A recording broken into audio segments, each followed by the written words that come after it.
live in a cold climate. There may be some things on the outside that lend people to think people are doing okay.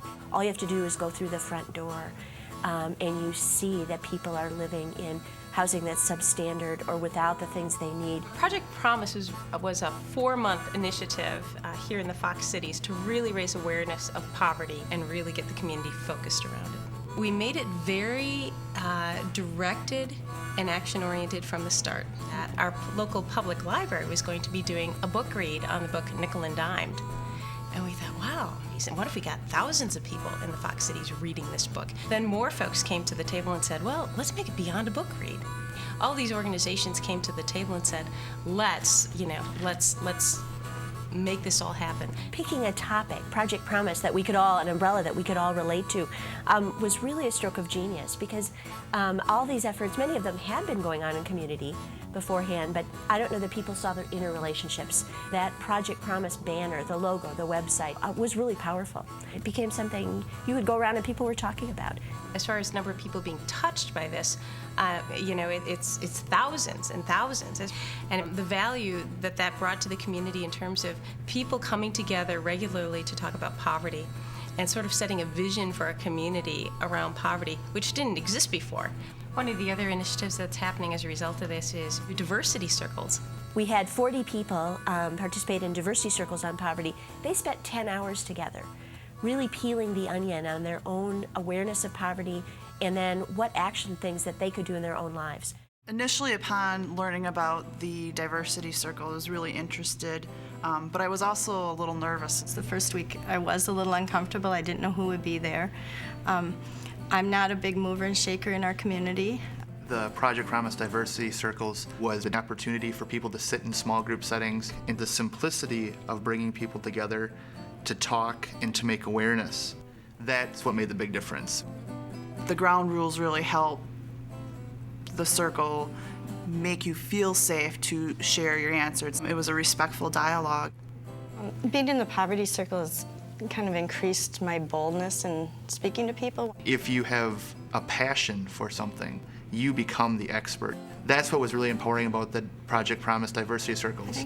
To encourage people just to be a voice and to be willing to take some risks and get out of our comfortable little circles, that we might, be willing to get to know people that aren't like you.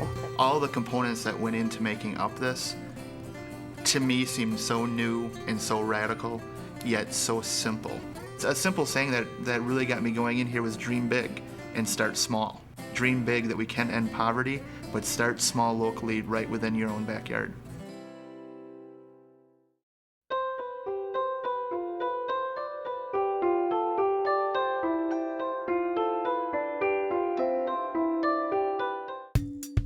In 2003, I became unemployed, and being a single mom, taking care of 2 children, it's important for me to make more money to support my family. So I decided to go back to school, and CAP Services helped me do that. The Skills Enhancement Program began as a result of the community coming together to look for solutions for the people who were in low-paying positions and really had no opportunity to get out of those positions. The program offers financial assistance for tuition, books, and then other training-related expenses, which include childcare and travel expenses. The program also has skills development managers who work individually with all of the participants to help them identify their training plans and their goals and any potential barriers they may have in achieving those goals. Being able to have a full-time status and work at the same time and have someone to help me with other things was a really big help. Right now, I'm currently enrolled in the automotive maintenance program. I'll be a graduate in May 2008, and it's going to be a big accomplishment for me. The Skills Enhancement Program is definitely making a difference in reducing poverty in our community. We successfully graduated 75 participants from the program, and those 75 participants increased their annual earnings by an average of $11,870. They're now no longer living in poverty wages. These people are moving themselves and increasing their self-sufficiency. They're moving from low-wage jobs into higher-paying positions, which is better for the whole economy. Programs like this help promote a person's self-confidence. I mean, if you're able to go out and obtain a job that'll pay you more money, you'll feel better about yourself. At the same time, you'll be able to support your family and have a better opportunity in life.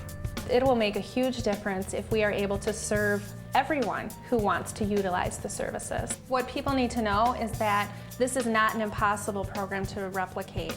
To really succeed at reducing poverty, you have to bring people together and to have a voice, and the legislators need to listen to that voice and know that there are programs out there that have been successful in helping people move out of poverty.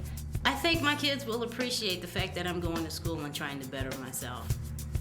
You know, when we sit down and do our homework, that, you know, it's important for me to do my homework and get everything together so that they can have a better life. Yes, we all have a homework hour, so it works out pretty good.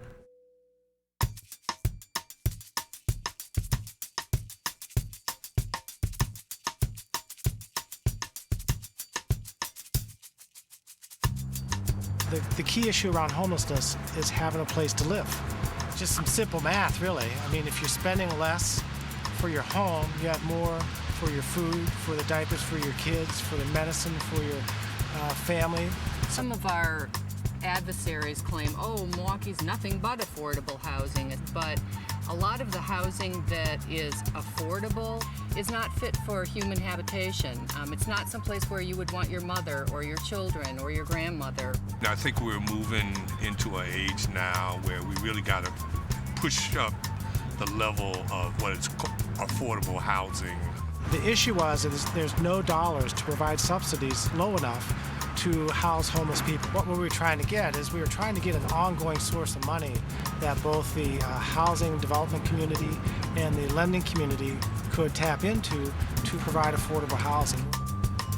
Affordable Housing Trust Fund is a dedicated, ongoing source of revenue that can be directed towards the affordable housing needs of your community. We built a broad coalition. We had 100+ groups in our coalition. And I think, like in our effort, if you're trying to deal with policy, you know, find somebody that wants to champion that within government. The organizing plan that said every month we were going to do some sort of public action, and that you've got to be public and you've got to have fun, and we did both. Well, I think that we've accomplished a couple things. Number one, we created a trust fund, $2.5 million in the first year of the trust fund, which will translate into about 100 units of new housing. The other thing is that when we started this 3 years ago, we had to argue that we did indeed need affordable housing, so we changed the tone of the debate. How did we feel when we won, besides tired? I think it was a very exciting process, and it's something that I would encourage people to really consider. I mean, if you're really trying to bring about change and change in policy, that, you know, you got to be in there for the long haul and really stick together.